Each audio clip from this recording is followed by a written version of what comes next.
성경 말씀 마가복음 1장 1절에서 11절입니다. 하나님의 아들 예수 그리스도의 복음의 시작이라. 선지자 이사야의 글에 보라 내가 내 사자를 내 앞에 보내노니 그가 내 길을 준비하리라. 광야에 애치는 자의 소리가 있어 이르되 너희는 주의 길을 준비하라. 그의 오실 길을 곧게 하라. 기록된 것과 같이 세례 요한이 광야에 이르러 죄 사함을 받게 하는 회개의 세례를 전파하니 온 유대 지방과 예루살렘 사람이 다 나아가 자기 죄를 잡아가고 요단강에서 그에게 세례를 받더라. 요한은 낙타털 옷을 입고 허리에 가죽띠를 띠고 메뚜기와 석청을 먹더라. 그가 전파하여 이르되 나보다 능력 많으시니가 내 뒤에 오시나니 나는 굽히어 그의 신발끈을 풀기도 감당하지 못하겠노라. 나는 너에게 물로 세례를 베풀이거니와 그는 너에게 성령으로 세례를 베푸시리라. 그때 예수께서 갈릴리 나사렛으로부터 와서 요단강에서 요한에게 세례를 받으시고 곤물에서 올라오실새 하늘이 갈라짐과 성령이 비둘기같이 자기에게 내려오심을 보시더니 하늘부터 소리가 나기를 너는 내 사랑하는 아들이라 내가 너를 기뻐하노라 하시니라. 아멘. 어제의 말씀에 이어서 오늘도 이 마가복음, 특별히 마가복음의 저자라고 말할 수 있는 이 마가에 대해서 살펴보도록 하겠습니다. 마가는 사도행전 1장에서 마가의 다락방에서 즉 오순절 성령이 받을 때 성령이 임할 때 성령을 받은 사람으로 보고 있고 또한 사도행전 13장에서 안디옥 교회가 첫 번째 선교사로 파송을 할 때 그때 바나바와 바울을 수행원으로 따랐던 사람이 마가입니다.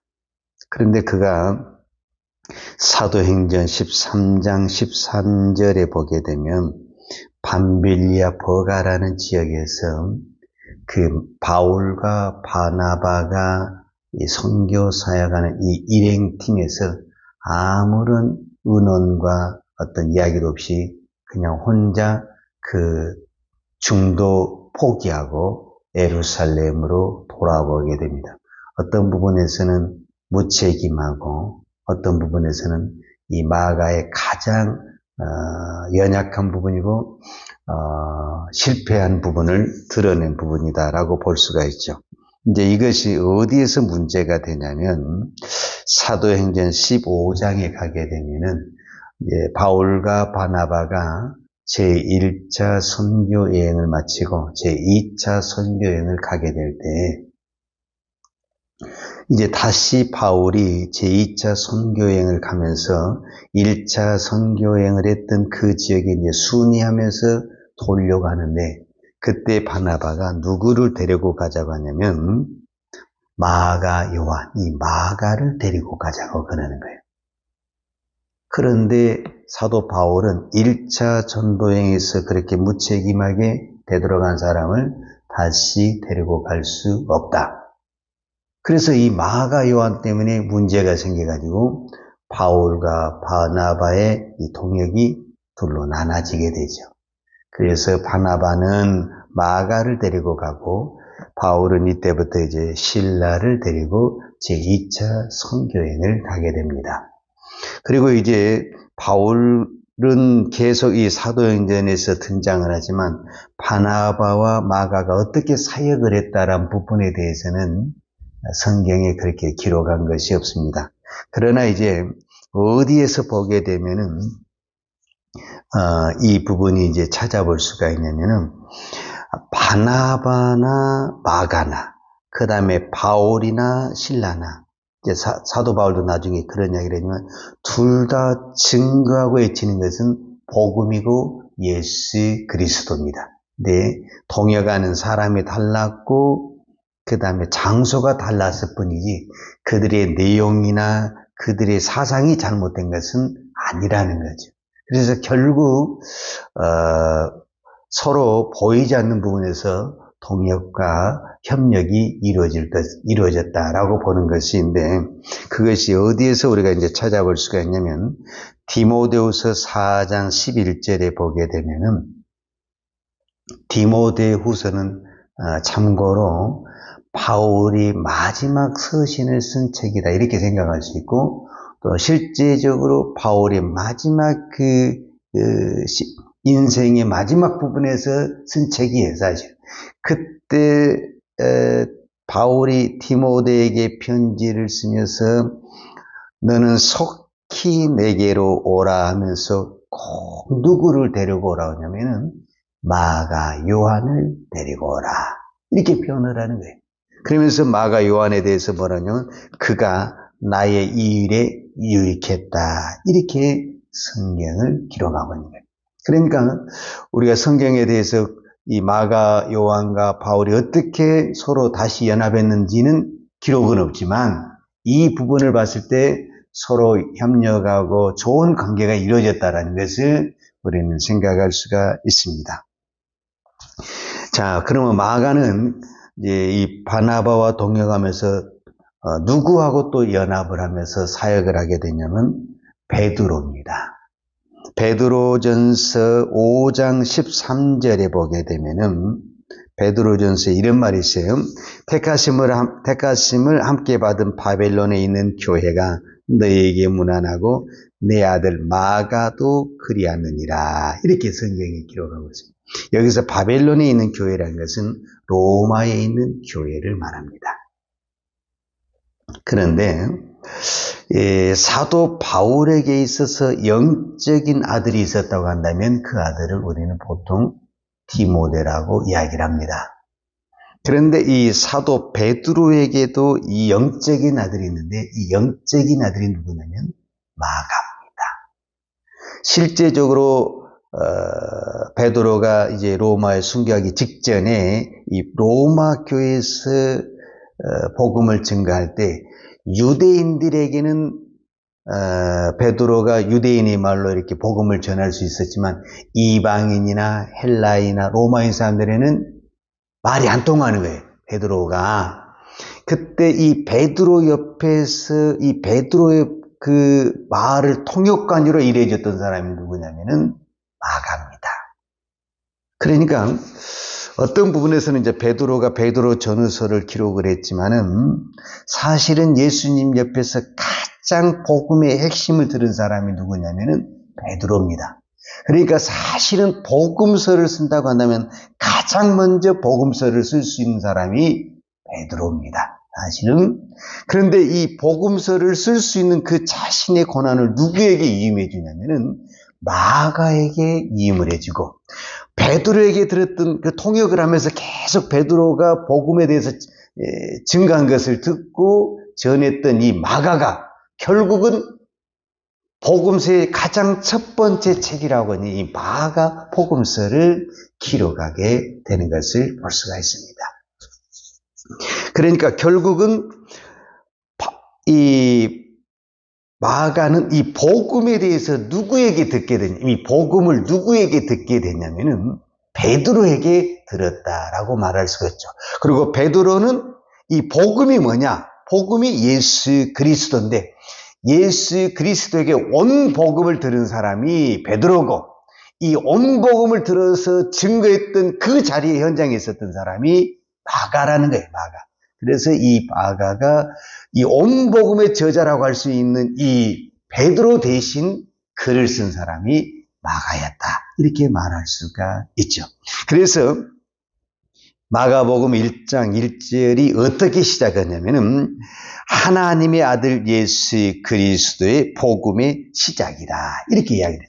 그러니까 마태, 마가, 누가, 요한을 다 우리가 복음서라고 하지만 사실은 그때 당시는 복음서가 아니고 유일하게 복음서라고 이야기하고 복음이란 단어를 맨 처음에 쓴 사람이 마가입니다, 마가. 그러면 이 복음이라는 것은 마가가 처음 썼냐? 그게 아니에요, 사실은.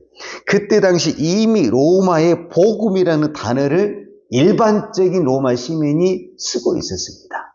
그러면은 그때 당시 로마 시민들이 일반적으로 쓰는 이 복음이라는 의미가 뭐였냐면 황제나 그 다음에 장군이 전쟁을 하러 갔어요. 전쟁을. 그런데 전쟁을 해서 승리를 하잖아요.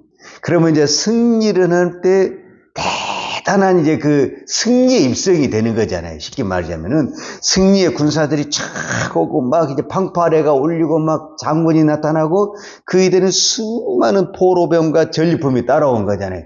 이 소식을 전한 그것을 뭐라고 그랬냐면 복음이라고 그랬대요. 복음. 그러니까 복음은 승리의 어떤 소식이고 어떤 승리의 나팔과 같은 그런 거라는 거예요. 그러니까 지금 마가가 누가 이 복음이냐면은 그 전쟁에서 이기는 황제나 장군이 그것이 진정한 복음이 아니라 우리의 진정한 승리의 소식은 뭐냐라고 말을 했을 때 예수 그리스도가 우리의 복음이요, 우리의 승리요, 우리의 능력이다. 이렇게 선포했다라는 것은 그 시대의 사람들, 우리는 복음하면은 그냥 예수 그리스도 성경 이렇게 이야기하지만 그 시대 사람들이 복음을 이야기해 들었을 때는 승리의 장군이 쫙 온다는 그 느낌을 받았기 때문에 대단한 환영과 어떤 그런 것이 있었다라는 것을 볼 수가 있죠. 그런데 세상의 전쟁이라는 것은 어떤 군사의 힘과 어떤 그 무기의 힘으로 전쟁에서 승리를 하는 거잖아요. 그런데 그것을 마가는 예수 그리스도가 복음이다. 즉 하나님의 아들 예수. 오늘 정확히 복음을 설명하고 있거든요.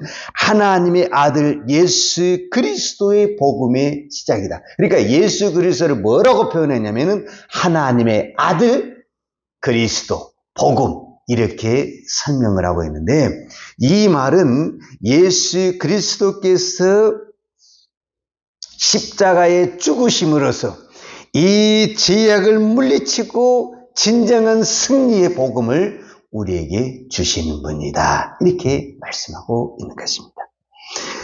이제 이 부분에 대해서 좀 더 풀어쓰는, 이 복음에 대해서 좀 더 풀어쓰는 사람이 이제 사도 바울인데, 사도 바울은 우리가 잘 아는 대로 로마서 1장 16절에 내가 복음을 부끄러워하지 아니하노니 이 복음은 모든 믿는 자에게 구원을 주시는 하나님의 능력이다. 복음이 뭐냐? 복음이라는 것이 믿는 자에게 구원을 주시는 하나님의 능력이다. 이렇게 표현을 했단 말이에요. 그러면 여기서 말하는 사도 바울이 복음이 무엇이냐고 말을 했을 때 그 복음은 이 마가복음 1장에서 말한 하나님의 아들 예수 그리스도를 복음이랬다. 그러니까 내가 복음을 부끄러워하지 아니했다는 건 나는 예수 그리스도를 부끄러워하지 아니하려고 예수 그리스도를 믿는 자에게는 하나님의 구원을 주시는 하나님의 능력이다. 이렇게 이 복음을 구체적으로 좀 더 풀어쓴 사람이 사도 바울이었다. 이렇게 말을 하고 있는 겁니다. 자, 이제 제가 정리를 하겠습니다. 사도 바울, 그 다음에 베드로, 이 마가, 이 세 사람의 공통점이 있습니다. 그 공통점이 뭐냐면 다 넘어진 사람입니다. 사도 바울, 스데반을 죽인 사람입니다. 그러죠? 예수를 복음을 만나기 전에 베드로 예수님하고 같이 있었지만 복음의 눈을 뜨기 전에 예수님을 부인했던 사람입니다. 마가 그가 첫 번째 선교에 나가서 열심히 한다고 했지만은 이 복음의 눈을 뜨지 못했을 때 그는 넘어지고 실족한 사람입니다. 그러나 그들이 복음의 눈을 뜨고 복음에 사로잡혔을 때는 이제 그들은 완전히 복음의 능력을 나타내는 복음의 전사, 복음의 용사가 되었다라는 것을 볼 수가 있습니다. 그래서 이 시대에도 우리가 왜 복음을 들어야 되고 복음을 깨달아야 된다고 그렇게 강조하냐면 우리가 아무리 신앙생활을 오래 해도 이 복음을 듣지 못하고 이 복음을 깨닫지 못하게 되면 우리는 언제든지 실족할 수 있고 넘어질 수 있다. 우리의 신앙을 붙들어준 우리 열심이 아닙니다. 이 열심이란 건 마가가 얼마나 열심히 있었겠습니까? 그 선교 현장까지 갈 수 있었다는 것은 열심이 아니고는 안 된다. 그러나 신앙은 열심으로 안 된다라는 것입니다. 우리 열심이 됩니까? 환경에 부딪히고 또 우리는 또 이제 나이를 먹으면 나이에 부딪히고 육체의 연약함에 부딪히고 여러 가지 장애물이 있어요. 그러나 그것을 뛰어넘어서 할 수 있던 것은 뭐냐? 복음이라는 겁니다. 복음의 능력이 우리 안에 있어야만이 그 복음의 능력이 우리를 믿음으로 굳건히 세워주고 이 시대의 복음을 증언하는 증인자로 세워지는 것입니다. 오늘 이 새벽에 기도할 때 저는 감사한 것이 바울이나 베드로나 마가도 다 넘어진 사람입니다. 그러나 그들이 복음에 붙잡혀서 위대한 복음의 전사가 되었다 한다면 우리도 얼마나 많이 넘어지고 실족한 사람입니까?